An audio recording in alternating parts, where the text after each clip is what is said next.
Hello, gentle marketers. Welcome to episode number 46 of the Gentle Business Revolution podcast, the show where we talk about marketing your business by disrupting the current marketing paradigm and changing it to a gentler approach, one that's based on empathy and kindness. Nela Croatia, that's my name, and I'm the host on this show. And you know that you're in the right place if you are a heart-centered entrepreneur or change maker who is looking for a better way to market your business. Or you're an entrepreneur who's simply tired of the traditional marketing model, the hypey, pushy stuff, and are ready for a paradigm shift. Finally, you might also be a marketing impact pioneer. That's someone who's working in an organization who does business for good. Today's episode falls under the P of product of the Gentle Marketing Mandala. This is the P that also has to do with design. And just real quick, if you're new to this show, a big warm welcome. I'm so happy that you're here. I structure this podcast and the conversations around the 7 Ps of the Gentle Marketing Mandala. The 7 Ps are passion, personal power, people, product, pricing, promotion, and partnership. And that's based on the 7 Ps of marketing. And I just remodeled it into the form of a mandala and kicked some of the P's out and brought some new ones in. So seeing the Gentle Marketing Mandala and the one-page marketing plan that comes with it will help you better understand what we're talking about here. You can get your one-page marketing plan at sarahsanacroce.com/one page. That's the number 1 page. So I find it so interesting that once you're looking for people that are aligned with your values, you suddenly find them everywhere. It's the reticular activating system in our brain that helps us with that. For example, if you're pregnant, all of a sudden you see all these pregnant women around you, or if you're looking for a specific car that you're hoping to buy, all of a sudden that's all you see, that same brand. So it's interesting. And Nela Dunato, my guest today, is one of these people that is very aligned with my values. And we're both part of a community called Awarepreneurs that's led by Paul Zelzer. And when I heard her talk about her human-centered branding and design approach, I really knew I wanted to talk to her. So here's a bit of information about Nela. Nela Dunato is a designer and brand strategist from Croatia with over 15 years of experience building brands and digital platforms for small businesses and nonprofit organizations. She's the owner of a boutique branding and design consultancy and focused on helping experienced consultants to become authentic leaders. She's also the author of the book, The Human-Centered Brand, a practical guide that teaches service-based business owners and creatives how to create an authentic brand and grow meaningful relationships with their clients. Nela leads in-person workshops and classes, speaks at international conferences, and writes articles on design, marketing, business, and creativity. In today's episode, we address the word brand, which is often overwhelming for solopreneurs. We also talk about aligning our brand with our values and how that works, how to express our brand in a visual way, so that's the design part, and what's important when it comes to design. And we also talk about why her approach sometimes makes clients feel like they're in therapy. And of course, so much more. So without further ado, here's my conversation with Nela. Hi, Nela. How are you today? Hi, Sarah. I'm doing great. It's great talking to you. Yeah, so good to talk to you as well. You're based in Croatia. I don't think I've ever had a guest in Croatia, so this is exciting. Thank you so much. Yeah, thank you. Thank you for inviting me.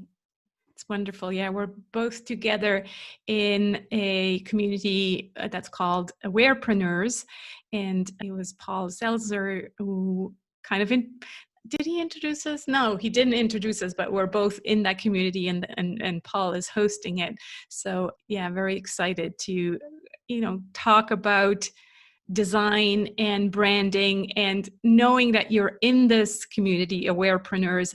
I already know that our values are aligned, which is always a great start, right? When you have someone on your podcast, you want to make sure that this is a good fit for your audience. So believe me, dear gentle marketers, this is a good fit for you. So very excited to talk about human-centered branding and design. So Nela, talk to us about branding. I think the word brand when it comes to solopreneurs or entrepreneurs always is a bit scary. It's like, what's a brand anyways? Am I a brand or am I a person? Am I a company? Talk to us about branding. Yeah, branding is a bit of a confusing topic because it has a long history and it can be interpreted in many different ways and it can be applied in many different contexts. So people are usually most familiar with big box brands like Coca-Cola or Apple or Samsung or kind of these big corporations that are kind of slapping their logos on everything, and there's commercials everywhere, and that's usually people's experience of brand as they see it from the position of a consumer, and that's what they're kind of how they learn about branding in the first place, and that's what kids learn. So we're introduced into this world of branding from the day one. I mean, even babies are wearing branded clothes and playing with branded toys, and so and watching cartoons on these big brand TV channels. So we are kind of swimming in branding, and there's a Zen story about a fish not knowing what water is because it has never experienced something that is not water. So it requires a kind of a mental shift to step away from the world of branding and marketing and advertising to be able to recognize what it actually is. And if you are a business owner, then you become a part of this other, you kind of jump the fence, and now you are in this world where you have to be thinking about your brand, because that is how your consumers are going to, actually customers and clients are going to see you. But you can have a brand as a person. So how you speak, how you dress, how you show up, the style of your photography and video, and just the general impression that you put on people, even as a person, is a part of your brand. And now people are talking about personal brands a lot these days, but it used to be just a thing for celebrities. So that's where that personal brand thing came from the world of, musicians and TV presenters and sports people and so on. But now every person can have a brand on their own, because on social media, you can have a big platform without actually being a proper celebrity. Then there are brands for nonprofit organizations. There are brands for causes. There is a brand for each city, for each country, for each region, even animals and pets. Like there's the grumpy cat and there's Maru the cat. So anyone can be a brand these days. And that's why it is so confusing, because then you ask yourself, okay, what am I? Am I a company? Am I a person? How do I brand myself? And to answer that question for small business owners, especially service-oriented business owners, that was the reason why I kind of came up with this human-centered brand framework, which focuses on the people in the business and on their common core values, and kind of brings that into this larger brand story, which you then present to the public, to the audience. And when you present a coherent story to your audience, that's when they are able to get the right impression about you, store you somewhere in their memory alongside other things that are of the same kind, to make a judgment on whether you're going to be the right service provider for them, or the right brand if you're a consumer brand, something like ethical clothing or ethical cosmetics or something along these lines. Also, they're going to store you in a certain box where people things that I care about are. And I want to slow you down, Nela, because I think that is the key here. It is like, well, what's this concept that you came up with, the human-centered brand, right? So I want you to really kind of take us through it, and I'll be posting also in the show notes. You have this great pyramid on your site that I found that explains the human-centered brand discovery pyramid, you call it.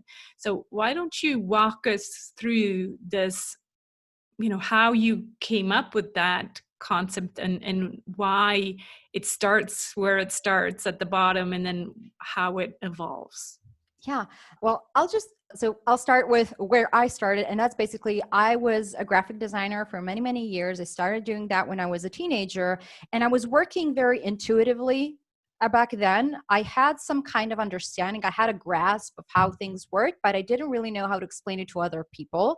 And Uh-huh. then it was over the years of learning from different marketing teachers, from different, things from psychology, things from business, that things kind of started fitting into a puzzle. And I kind of managed to get a vocabulary for things that I knew on a very kind of intuitive level that I could explain to other people and that I could actually apply systematically and show to others how they can apply that systematically and achieve better results than just waffling and not knowing in which direction to go and what steps to take and in what order. And so I have a kind of a nerdy brain. I like when things are visualized in graphics. I like when things have like clear steps outlined, although I do like spontaneity and kind of this creative freedom, but also I like to see how things fit together. So I have these kind of dual processes going on and tandem. And that's how the human centered brand came to be. It was basically something I was trying to reverse engineer, something that I knew, but I wasn't really sure what the pieces exactly were. And then when I discovered what these pieces were, I wanted to make it into like a very clear systemized thing that people can use repeatedly and get results from that, while having like a clear view, a clear map. And that's the purpose of this pyramid, is to provide people a map, a direction, and then they can apply it in a different way they want. So my approach is not to kind of, oh, you have to use it this way and you're not allowed to use anything else. No, absolutely. Do use it with other systems, with other blueprints. I think it's very flexible and it can be used with many different, even with your mandala. I think those two can be used in tandem. So really think that that's why I really kind of like this framework, which is very basic. So the pyramid has 5 elements. I call it 5 levels, just 5, not 50, which some books on branding are kind of trying to teach you. I kind of distill it into these 5, what I think are essential elements. And it starts with the foundation of core values. And I know you talk a lot about core values on your podcast. I'm sure your listeners are already familiar with that. But if this happens to be the first episode that they're listening to and they might not know what it is, so these are very essential kind of concepts. Usually they're like freedom, love, companionship, excellence, ambition, these big words, these big concepts that are governing our life choices and that we did not choose consciously. And we just kind of, maybe we were raised with it, or maybe we were born with it. And there are people who have very different core values from their family. I think that this is something that just happens maybe at random, or maybe there's some kind of a different reason why that happens. But usually values are not just something that we pick up from people around us, but it's also something that we are brought into the world with, and that it depends a lot on our kind of makeup, our physiological makeup. And this is something that you share values with some people, but you also differ in values with other people. And I think it's very important to, when you're in business, to work with people who share your core values. So to have colleagues who share your core values, and also to work with clients who share your core values, because then you're always in alignment with what is most important to you. And you know that you are spending your energy in a way that makes you feel satisfaction and fulfillment, which to me is essential for business.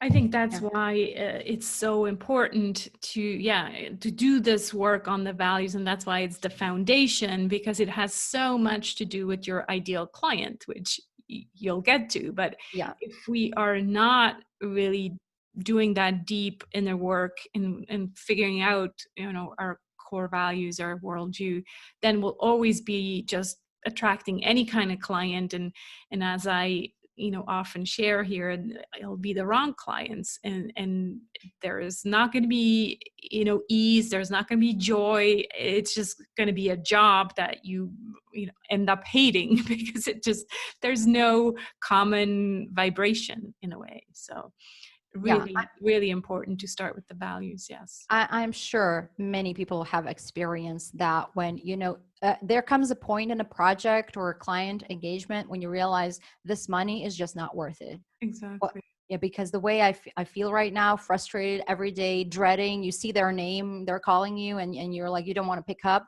Like that's something that you never want to feel. If you feel that in your business, you have gone way off course. So I think going back to those core values, I mean, even knowing what they are is going to make a big change. But then there are ways to apply that to ensure that you are acting in accordance, in alignment with those values.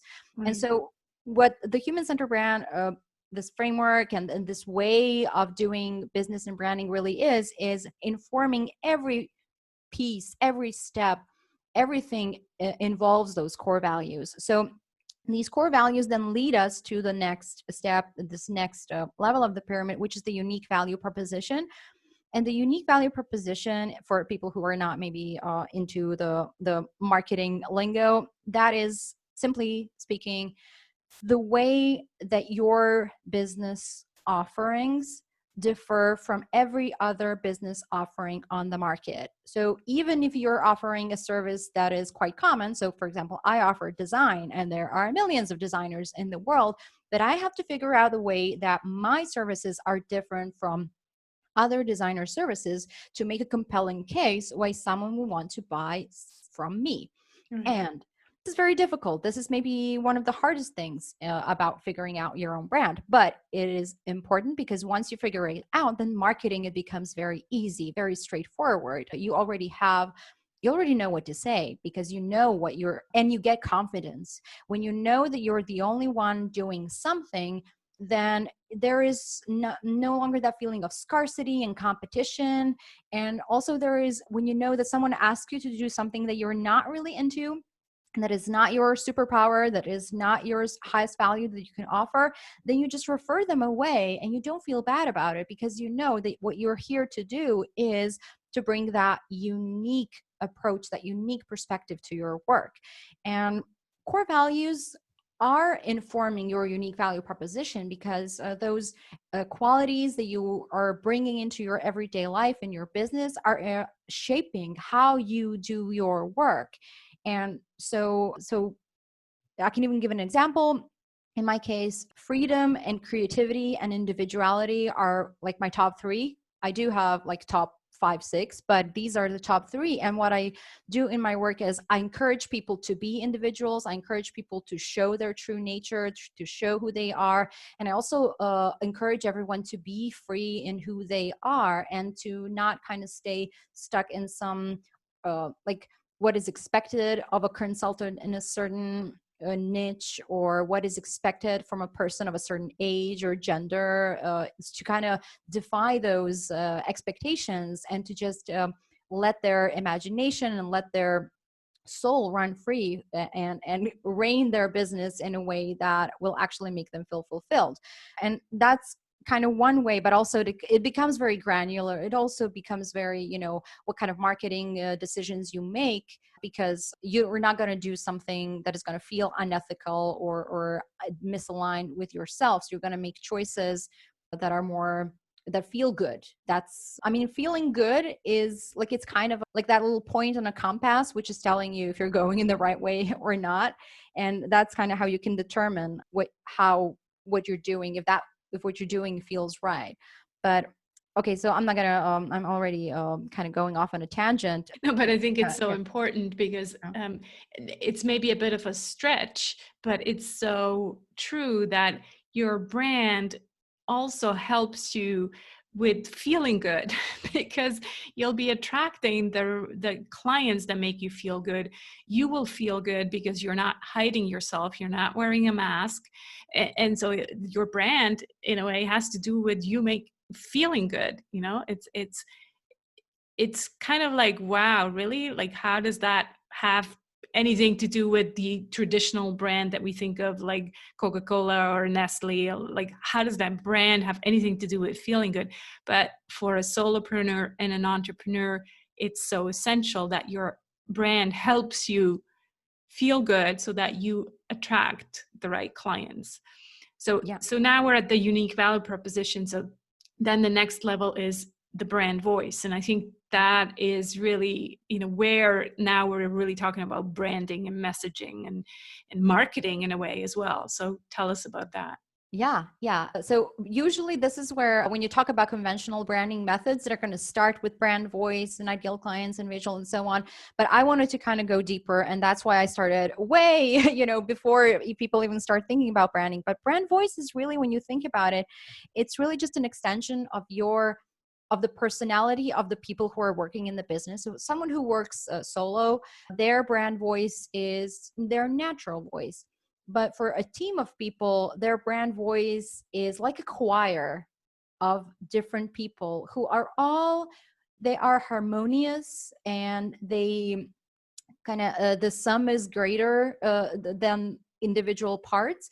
But usually when you have someone in the business who is not aligned, they're going to be like a vocalist who is kind of off key, and it's just not jiving with the rest of the group. So brand voice is something that helps you communicate with the right audience in a way that feels easy for you. So something that you can do every day.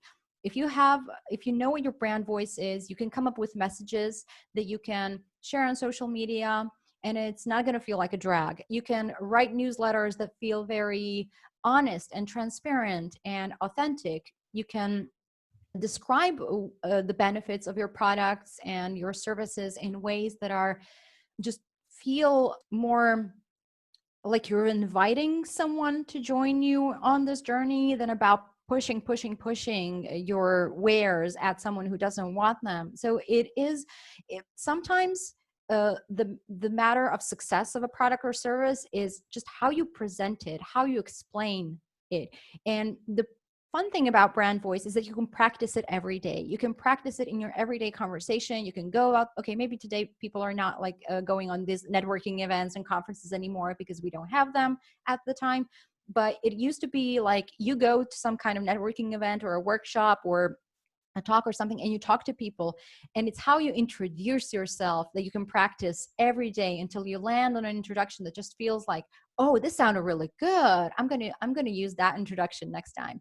And so how you describe your services, how you tell people what you do, that's a big sticking point for many people. And it's all a part of your voice. Just thinking about it in a very how do I want to express this idea so that the other person understands me, but it also feels like I can come up with it on the spot. That's not something that I have to kind of write and rewrite 10 times, but it's something that comes from my life experience, how I talk, where you grew up, the area where you grew up impacts your voice. The people you hang out with also impacts your voice. So it's some of these things you just can't change. And I think you should not. I don't think that people should be pushing themselves into a box of, I'm going to talk all corporate-y because my clients expect me to be all corporate-y. No, don't make that assumption. Maybe they don't. Maybe they find it refreshing that you're someone who talks in a very relaxed way, using everyday words that people can understand, even if they don't have expert training that you have. So I think a matter of brand voice is just being able to make yourself heard and understood, and feeling like you can do it sustainably day by day, and not putting on a mask, putting on, those big, tight, shiny shoes just to go out and feel like you're a professional person. Like, you can absolutely talk in your natural way, and you're going to be then inspired to share more and more and more and more, because it's going to feel easy instead of, yeah. Yeah, what comes to mind here is my listeners may have already heard this, but I tell the story often of me hiding behind the mask and kind of hiding part of myself, hiding part of my upbringing. I grew up in a hippie community, and so I always felt like, well, that's very not business-like. I'm never going to say that out loud. And it's like this thing that you hide, especially because I chose LinkedIn as my niche in a way. And so by doing that, I never showed up fully. So the brand voice that people got, they felt probably that there's something weird going on, like the energy is just not fully there, right? Where now that I finally found my voice, I'm attracting the right clients because they can tell this is real and authentic. We often talk about this, authentic word. Obviously your brand voice should be authentic, but the word authentic has almost become like a buzzword where we're being told how to be authentic, which doesn't work, because obviously you have to figure out what's authentic for you. You can't copy someone's authenticity. So yeah, it's just so interesting, this brand voice. I want to go and talk about the visual identity now. The next level would be ideal client, but I think we talked about that. It's clear that once you have your brand voice, you really are resonating with your ideal client. And from there, the top of your pyramid is then the visual identity, and that's probably where the design comes in, right? Yes, yes. So once you know like why you want to say, how you want to say it, and who you want to say it to, it's time to use the visual language to make that into something tangible, visible, something you can share with people across different mediums. So basically the visual language is like verbal language, but it's using a color and symbols and atmosphere, even letter shapes, things like that, that it communicates a specific feeling, specific emotions, specific moods, and you use that to your advantage. So the important part, why is the visual brand at the top of the pyramid? Why is it not something that we start with?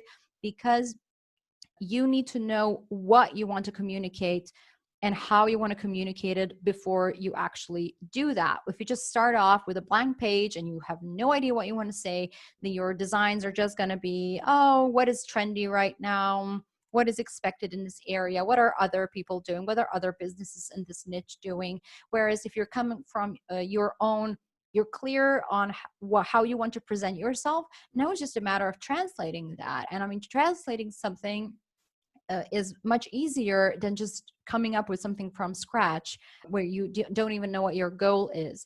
So visual brand is creating a visual brand is selecting the specific shapes and colors and lettering styles, text styles and photography, even things like tangible textures. Someone may need a packaging, so you need to come up with packaging that is evoking a certain feeling. So combining all that into a very harmonious kind of presentation, that when people see that, they immediately get on an intuitive gut level what you're about. Even before they hear your voice, they may kind of hear it in their heads if they see it written down in a specific font. So that's basically, you're using the visual medium not only as a decoration, not only just so you have something to post on social media, but as an added source of information. It's an added layer of information, so that when people see both your text, what that you've written down, and your photography and your logo and your color palette and how your photos are styled, in terms of colors and textures and lighting and so on, that they see, oh, I totally understand what this is all about, and I like this. This is made for me. I'm resonating with this. And they don't say that to themselves consciously, but they do. Their kind of subconscious is processing that in a specific way, because as I said, every person in the civilized, like, Western world is raised to be a consumer, and we really understand this language. Sadly, we understand the language in consumerism better than we understand the language of art history, but here we are. So maybe we don't have the vocabulary to describe how something makes us feel, but we do feel it. So if you see certain colors, you can get an impression, oh, these are luxury colors. I feel like this is made to kind of pamper myself or feel very very confident about myself. And then you see certain colors which are made, oh, these colors make me feel very attentive, like I need to think about something that is very important, like maybe a social issue, maybe it's like some kind of a campaign to raise some funds and they want you to pay attention. Or maybe it's something, oh, this is a very pastel color palette, it's made to make me feel relaxed, and that may be suitable for some spa or a massage therapist. There's some wellness, or maybe even organic cosmetics or something like that. So there's these shortcuts that we take when we interpret what we see. And you have that saying that says, oh, don't judge a book by its cover, but we are totally doing that. Literally, when we buy books, we look at the cover and say, oh, this looks like trash, I'm not going to buy this. Oh, this looks interesting. And we're doing it to people. We are doing it when we shop for products, and we do it when we pick professionals that we're going to be working with. And this is not something we do on purpose or consciously. It's just something that we are trained to do, because all these decades of marketing and advertising have kind of shaped us to have like, this looks, if you see a nicely packaged product and it looks expensive, and you expect that it's going to be expensive, and you expect that it's going to be of a certain level of quality.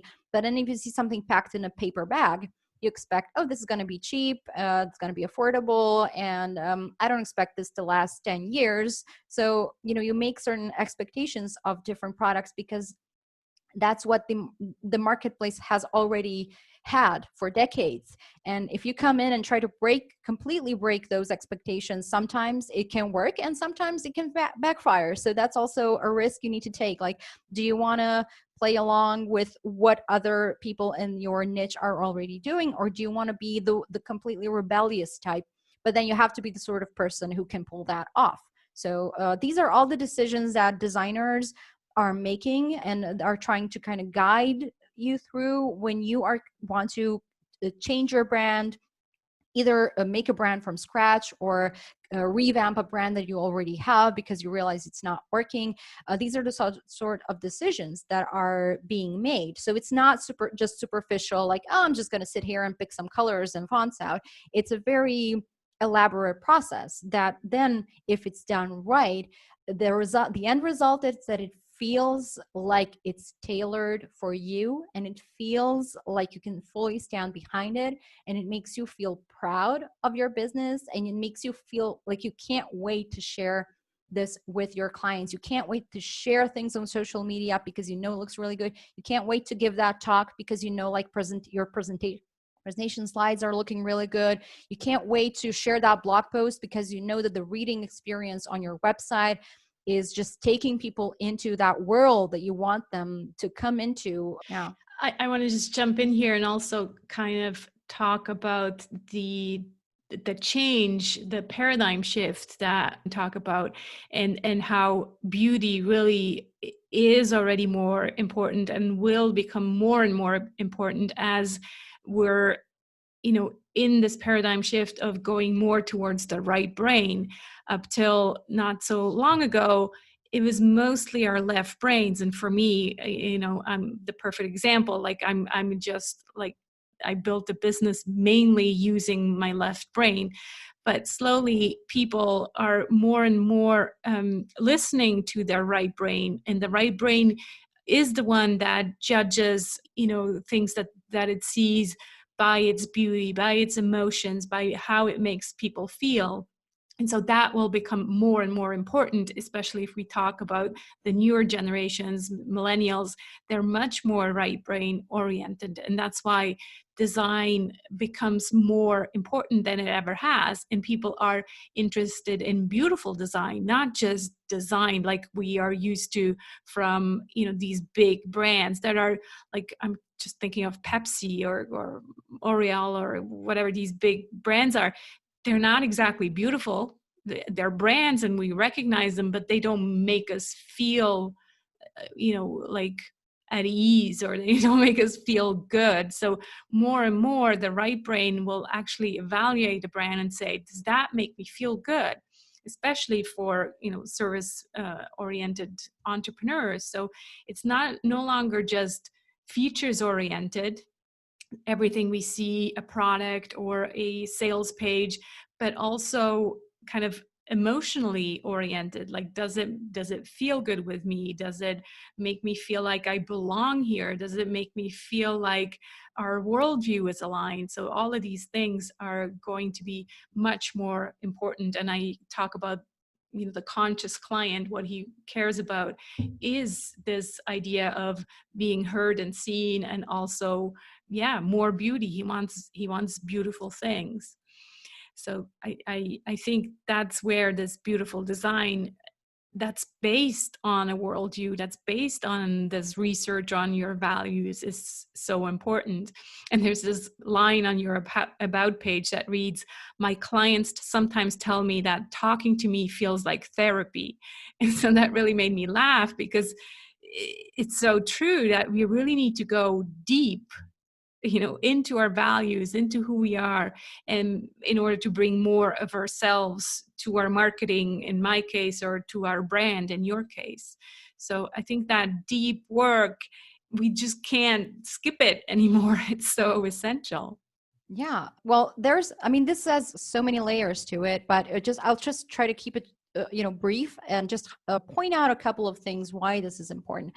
First of all, so you're talking from the like a left brain, right brain perspective. I'm going to talk from the old brain, like the lizard brain, the mammal brain, and the human brain. And we know that emotions are ingrained in our mammalian brain, so it's something that we have in common with other animals. And so our sensory apparatus is very attuned to these emotions. So when we see colors around us, we know which colors portray food, which colors portray safety, which colors portray nice weather, like a clear sky, beautiful sunset colors, which colors portray danger of storm, being found outside without a shelter.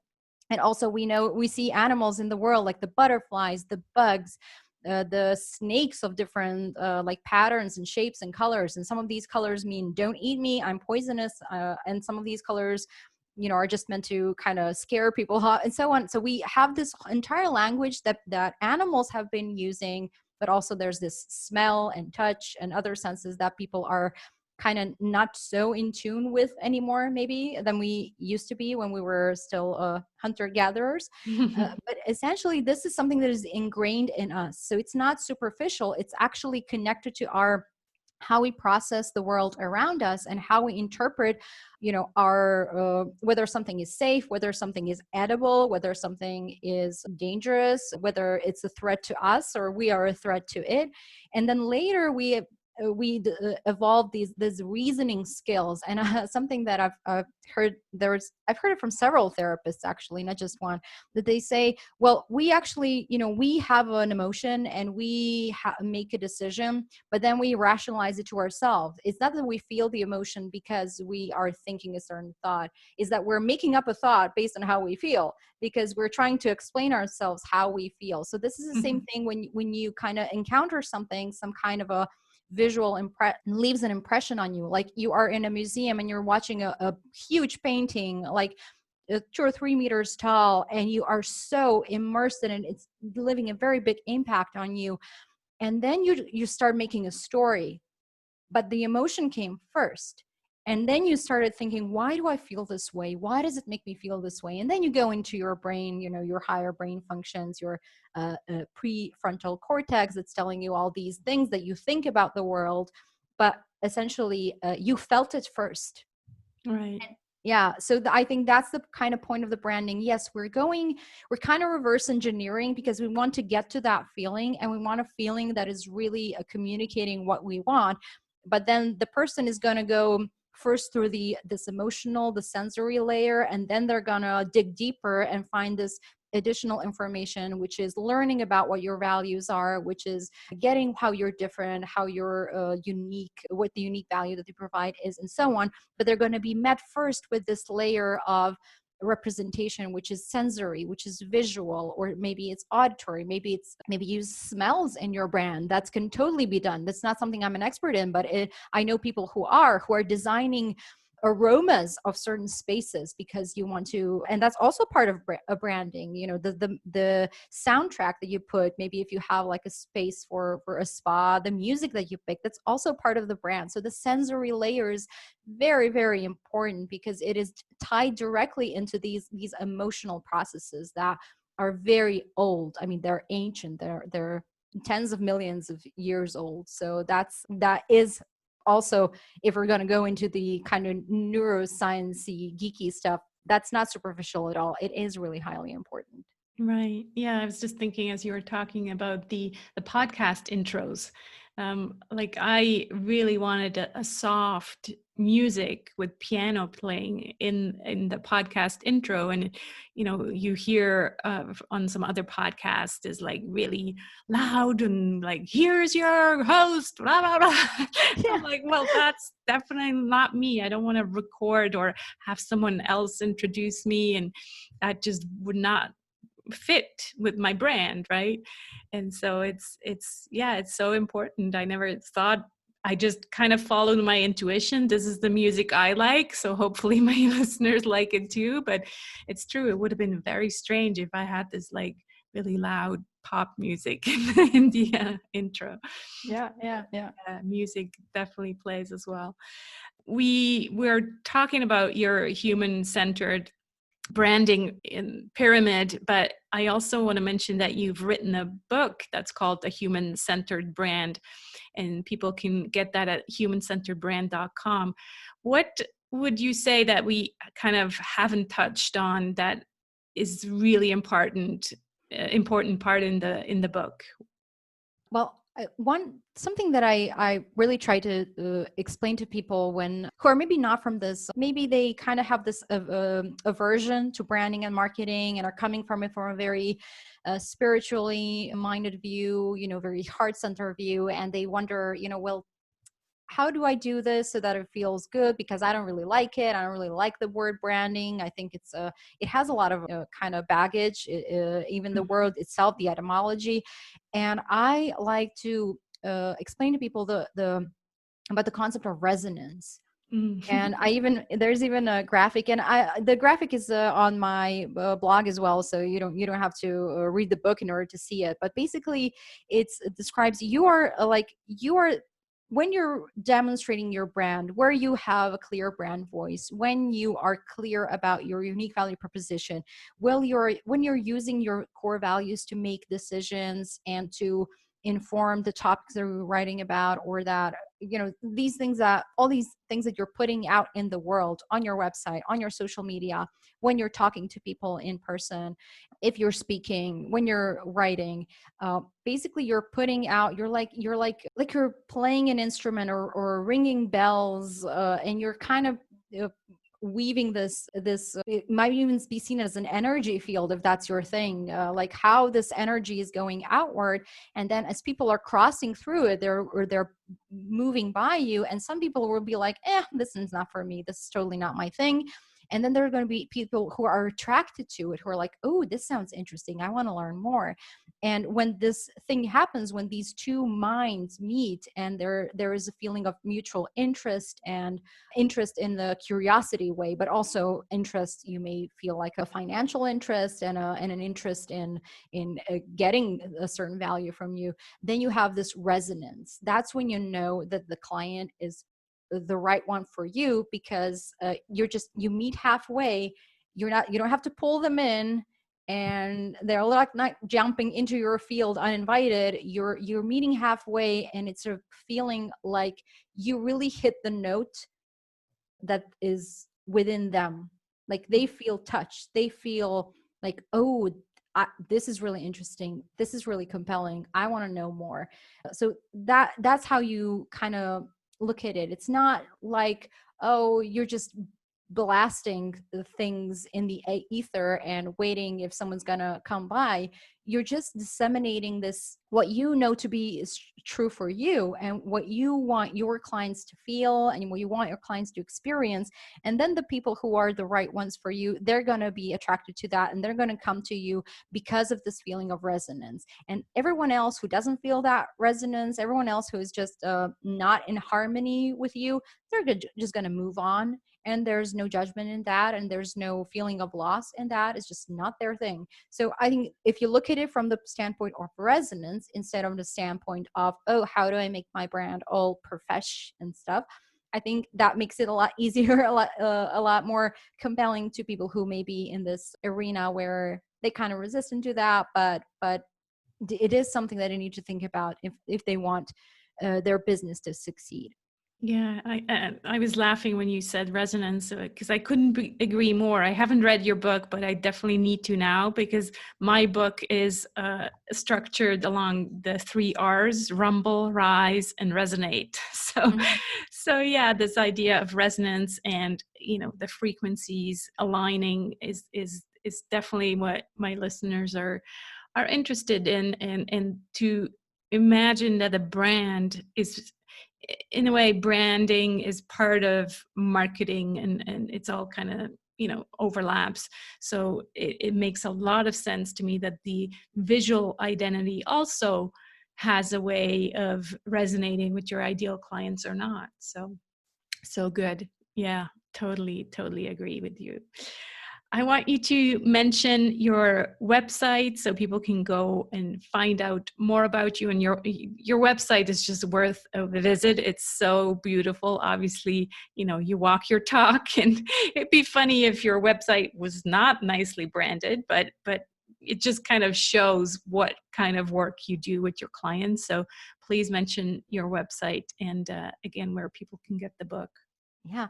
Well, my website is neladunato.com. So that's where I have my blog with about 200 articles on topics, not only in branding, but also marketing, business, creativity, well-being from the standpoint of a professional creative. So definitely, if you're interested in this, there's a lot more you can read about for free, completely free.